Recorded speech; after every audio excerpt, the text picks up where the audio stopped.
Let's take a look at the Terran changes in the new patch. So number 1, Cyclone reverted to the Cyclone of patch 5.11. And I think from a personal perspective, I hate this change because I'm a main Zerg player and I remember the Cyclone. So the Cyclone that we're now going to get, it has a lock-on range of like 15 or something. So the lock-on range is really long and it can kite really good with this Cyclone. And I remember this Cyclone. I lost a couple of games versus it. So from a personal perspective, I really dislike this change.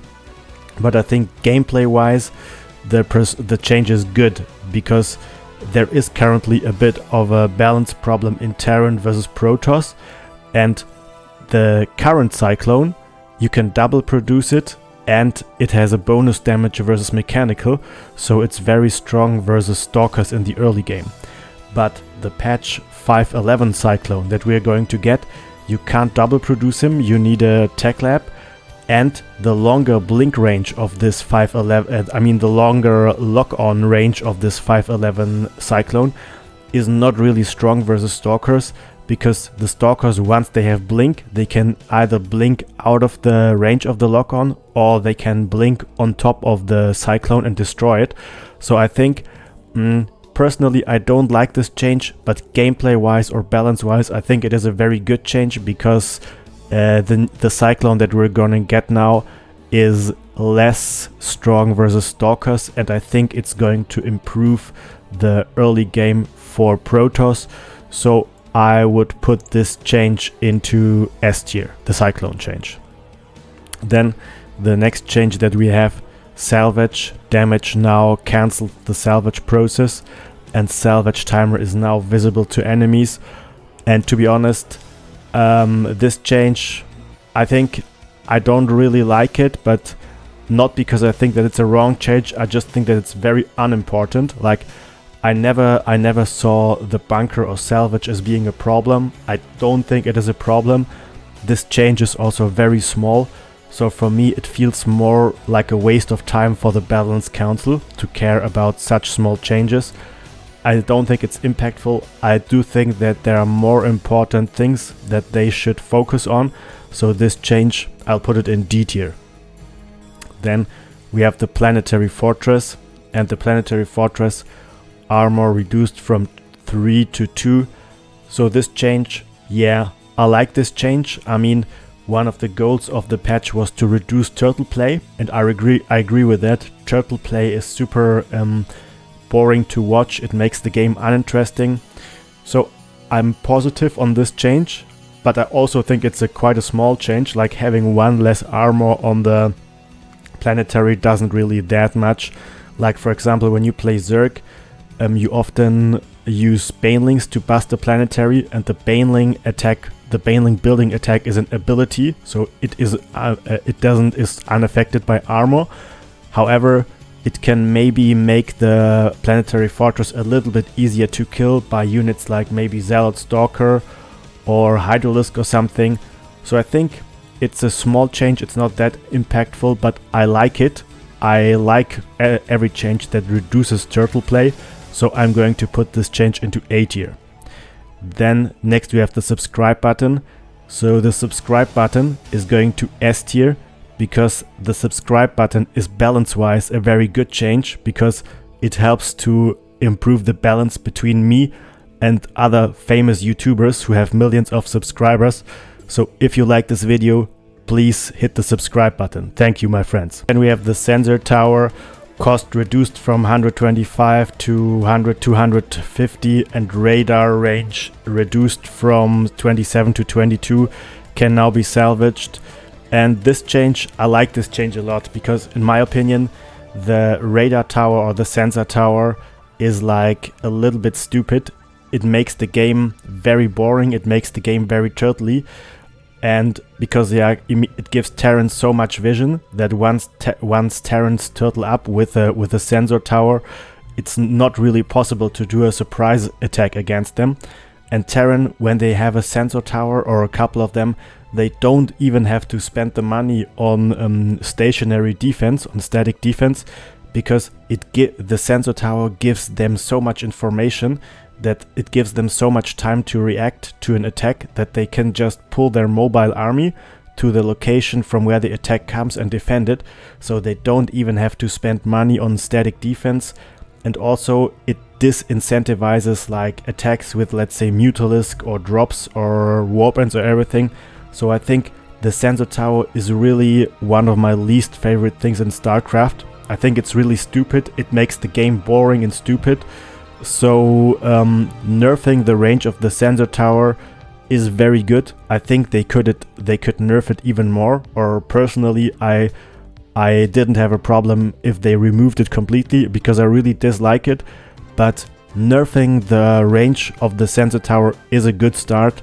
So this change, I'm going to put it into S tier. I think it's really good.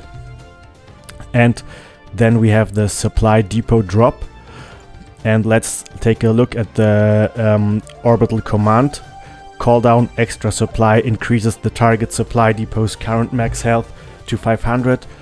And this change, I really dislike this change, because I always thought that Terran supply depots are already a little bit OP compared to the other races. I mean, they can be lowered. So with Terran you can make a full wall and still lower single depots so units can walk through. And number two, they can be repaired. So if you try to attack a Terran, let's say with some basic units like maybe Zerglings, Roaches or Zealot Stalker, it was already hard to break the wall, the supply depot wall, because it can repair it. And now it can be repaired even more. It can be repaired in one burst for a full repair and get even some bonus hit points. So I really dislike this change. I think it incentivizes turtle play, and I always thought that depots are already too strong. However, I also don't think that Terran's going to use this ability a lot, because it's still expensive. I mean, one mule gives you 220 minerals, I think. So sacrificing one mule to get this orbital command, call down extra supply, I think it's mostly going to be not worth it. But it's a very good emergency tool. Once when you're attacked as a Terran, you can do this, and your supply depot is going to be nearly unbreakable. So I don't like this change. I think supply depots are already too strong because of repair, and it's going to favor turtle play, which I don't like. So this change is going to go to D tier. And we have the ghost supply cost increased from 2 to 3. And to be honest, I'm mixed on this change. There are some positive aspects. Number one, they did what the community wanted. So I think they should sometimes listen to the community. So I'm going to rate this positively. They listened to the community. And number one, the Ghost is kind of an ugly unit. I mean, it's a very un-StarCrafty unit in the sense that StarCraft doesn't have no perfect units, yeah? One of the beauties of StarCraft is that each unit has strengths and weaknesses. There are no perfect units, and the Ghost, it's not perfect, but it's close to being a perfect unit. So I think that the Ghost really doesn't fit the general theme of StarCraft, so I appreciate that they nerf it a little bit. However, balance-wise, I'm not a fan of this change. And because when you think of Terran versus Protoss, how many Ghosts do you need to EMP the whole Protoss ball or army? And I think the answer is, in TVP as a Terran, you only need 2 EMPs, because essentially almost every Protoss units have only 200 shields, and all spellcasters have 200 or less than 200 points. So 2 EMPs is basically all you need to EMP the whole Protoss army, and one Ghost or 1 or 2 Ghosts can get the job done. And this change, increasing the supply of the Ghost, doesn't limit the power of the individual Ghost, it just limits the number of Ghosts that you can get. And because in TVP you only need 1 or 2 Ghosts, I think this change is not going to have any impact on TVT. In contrast, when you think of Terran versus Zerg, how many snipes do you need to get rid of a whole Zerg late game army, like Ultralisks or Lurkers? And the answer is, in Terran versus Zerg, you need a lot of ghosts, because snipe is not an area of effect spell. You have to snipe each unit individually. So in Terran versus Zerg, you need maybe like 15 ghosts or something to kill the Zerg late game army. And in this scenario, the change is going to have an impact, because if you could have had 15 ghosts before this patch, but with the new patch, you're only going to be able to have 10 ghosts. So I think this change is going to make Zerg late game stronger versus Terran late game, but it will not have an effect on Protoss versus Terran. And this is bad because there is a little bit of a balance problem in Protoss versus Terran. Protoss is a little bit underpowered, but there is no balance problem in Zerg versus Terran. I mean, if you look at the last finals, we had Zeril versus Clem and Clem won, and we had Zeril versus Maru and Zeril won. So there is no balance problem in Terran versus Zerg, but I think this ghost change is going to make Zerg significantly stronger in the late game. And the second thing why I don't think this change is good is because I think there is a balance problem in Terran versus Protoss, but I don't think that the ghost is the reason for this balance problem. For example, I watched Oliveira versus Hero in 2023, Katowice, and Oliveira defeated Hero, but he didn't use Ghost for it. When you watch the games of Oliveira versus Hero, Oliveira in every single game he won just by using Stim Marine Marauder, and he didn't really need Ghost to defeat Hero, the best Protoss in the world. So in my opinion, there is very little evidence that the Ghost is the reason for the balance problem in Protoss versus Terran.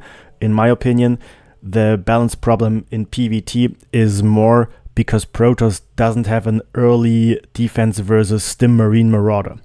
So this change, with the Ghost change, there are some good aspects about this change, but I think balance-wise, it's not a good change.